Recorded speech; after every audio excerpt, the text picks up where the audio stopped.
तो ये भौतिक जगत में आचार्यों के द्वारा विद्या सीखकर मनुष्य सिद्ध बनता है, कुछ कोई ना कोई उसके पास सिद्धि आती है जिससे कि वो अपना गुजारा करता है और आगे भी बढ़ता है।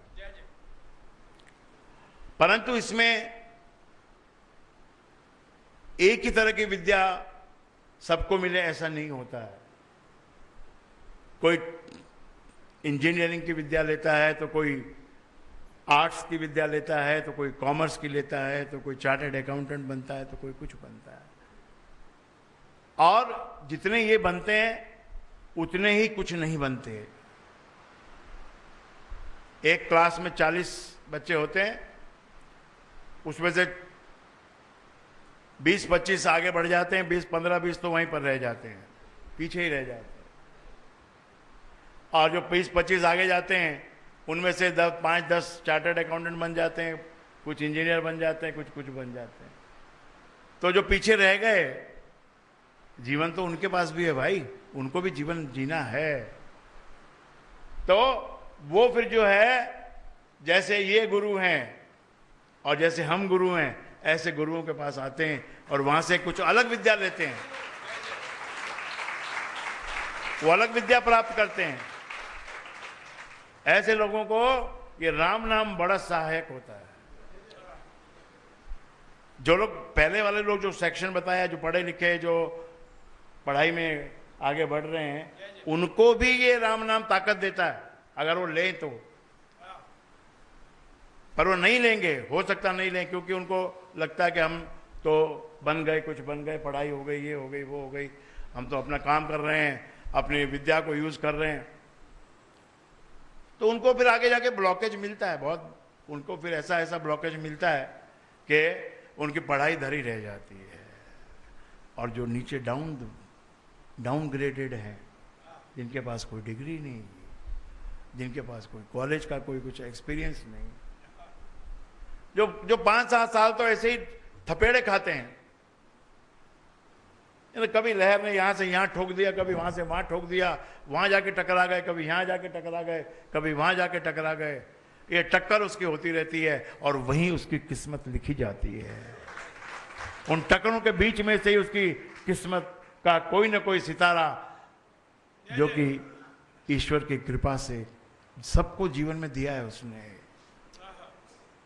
कोई ऐसी चीज से जाके टकरा जाता है कि वहां से फिर वो बन जाता है। आज भी विश्व में जो भी बड़े बड़े लोग हैं, जिनका नाम आज लिस्ट में है, फर्स्ट 500 में है, उसमें ऐसे लोग हैं जिन्होंने कॉलेज छोड़ दिया, कॉलेज में ड्रॉप ले लिया, पैसे भी नहीं थे पढ़ने के लिए, और पैसे थे तो फेल हो गए। वो जो फेल हो गए ना, दरवाजा बंद हो गया उनका। अब जब जिसका दरवाजा बंद, तुम्हारा तो खुल गया। तुम्हारा खुल गया मतलब उसका खुल गया जो पढ़ाई में आगे चला गया। लेकिन जिसका नहीं खुला वो पढ़ाई वाला दरवाजा, और जिसके पिता के पास कोई धन नहीं, जिसके माता के पास कोई धन नहीं, और भाई का कोई सहारा नहीं, खानदान भी दरिद्र, तो ऐसा व्यक्ति किस प्रकार से ऊपर उठेगा? क्योंकि वो दरवाजा जो उसका बंद है, इस कारण से वो भटकता है। और ये भटकने वालों के लिए जो है ना, ये गुरु राम का नाम देता है। ले भाई, तेरे पास ना डिग्री है, ना धन है, ना संपत्ति है, ना भले रूप है, ना रंग है, लेकिन तुझे ये गुरु की कृपा से, वो भी सहज भाव से, कोई फीस लेके नहीं, या कोई बहुत उसको सता के नहीं, सहज भाव से आप आते हो, राम का नाम ले लेते हो। अगर लेने के बाद लेने लग जाओ तो फिर सारे दरवाजे तुम्हारे लिए खुल जाते हैं।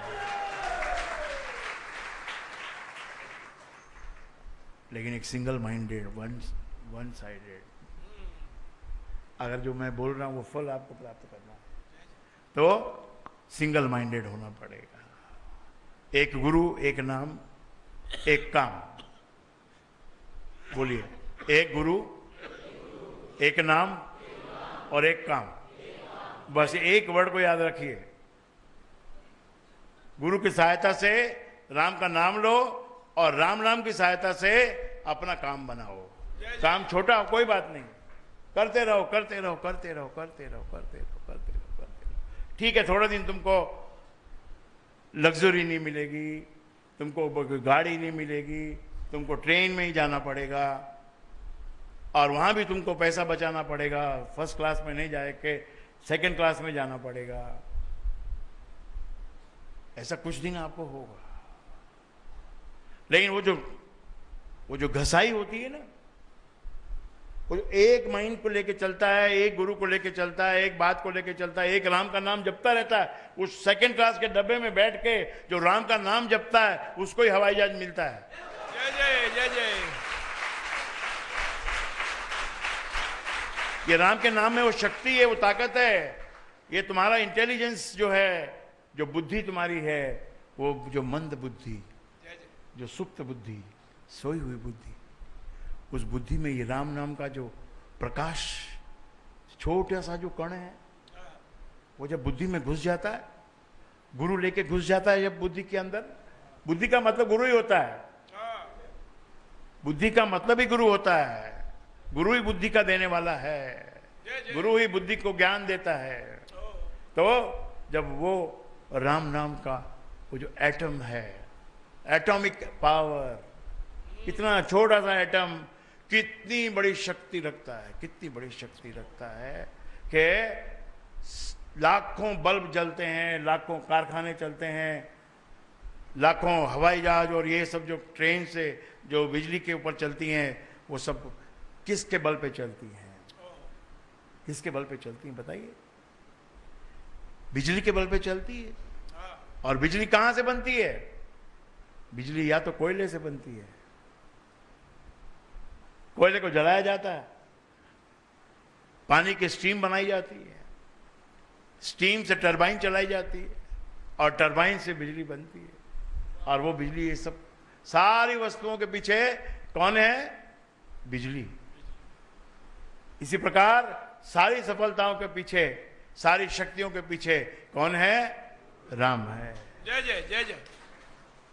तो ये राम का जो एटम है ना, इसको, जिसके पास कुछ नहीं है भाई, दीन दुखिया, दरिद्र, कंगाल, राम राम जप होवे निहार। आप भी अपने आप को कंगाल जैसा ही समझो, उसी भाव में रहो। जो प्राप्त हो गया है वो तो है, ठीक है भैया, उसका उपभोग सब लोग करें, अच्छी बात है, वही उसका उपभोग करना है, उसका भोग नहीं करना, उसको पजेस नहीं करना, उसको पजेस नहीं करना, उसको रखे रखना कि हे प्रभु ये आपकी वस्तु है, ये वस्तु का इस्तेमाल मेरा परिवार करे और मैं किसी के काम आ सकूं, ऐसी मुझे भावना देना, ऐसी मुझे शक्ति देना। जय जय। तो जो राम नाम का जो कर्ण है, ये माला के ऊपर जो आपको फैलाने को बोला है ना, ये नहीं किसी की समझ में आएगा, ये अनप्रोडक्टिव टाइप का लगता है। क्या अनप्रोडक्टिव मतलब? जो किसी को करने से कुछ नहीं मिलेगा। अब कोई खेत में जाके बैठ जाए और वहां माला फिराए कि खेती हो जाए, खेती हो जाए, खेती हो जाए, खेती हो जाए, तो साधारण आदमी कोई भी ये बात बोलेगा कि खेती हो नहीं सकती। केवल माला फिराने से जाके खेत में बैठ के कोई आदमी माला फिराएगा तो क्या खेती हो जाएगी? तो मेरे प्यारे भाइयों और बहनों, ये बात आप याद रखिए कि आपको जो मन दिया है, उस मन को ऐसी पावर दी है कि उस मन को यदि आपने इस बात में लगाया कि ये मेरे राम राम जप करने से ये मेरी खेती होएगी, तो वो खेती सिंपल खेती नहीं है, वो असीम खेती होगी, असीम खेती होगी। जय जय जय जय जय। वो अनाज भले जमीन से नहीं निकलेगा तो आकाश से गिरेगा, आएगा जरूर, कहीं ना कहीं से आएगा, कोई ना कोई आ जाएगा। तुम जपते रह जाओगे और देखोगे तुम्हारे खेत में हरियाली लहरा उठी है। ऐसे बहुत उदाहरण हुए हैं, पुराणों में बताया गया है। बीज ही दे बांट दिया, तुकाराम ने बीज ही बांट दिया। अब बिना बीज के खेती कभी होती है क्या? उसकी पत्नी को जाके लोगों ने बताया कि भाई तेरा तो पति दूसरे के खेत में खेती करने के लिए दूसरे का खेत लिया है और बीज सारी चिड़िया को दे दिया है, और वो तो चला गया 2 महीने के लिए तीर्थ यात्रा पे, और ये तेरा पति को सौंप गया खेत। अब यहां पर क्या पैदा होगा? वो तो बैठा राम राम कर रहा है, विट्ठल विट्ठल विट्ठल विट्ठल कर रहा है। तो भाइयों बहनों, कोयले में जो शक्ति है वो शक्ति आपके काम में है, और एटम में जो शक्ति है वो शक्ति राम में है। जय जय जय जय जय जय। बिना बीज निपज जाए, बिना बीज के निपज गए खेत में इतनी खेती हुई, गाड़ी, वो तो उसकी पत्नी बोली कि अभी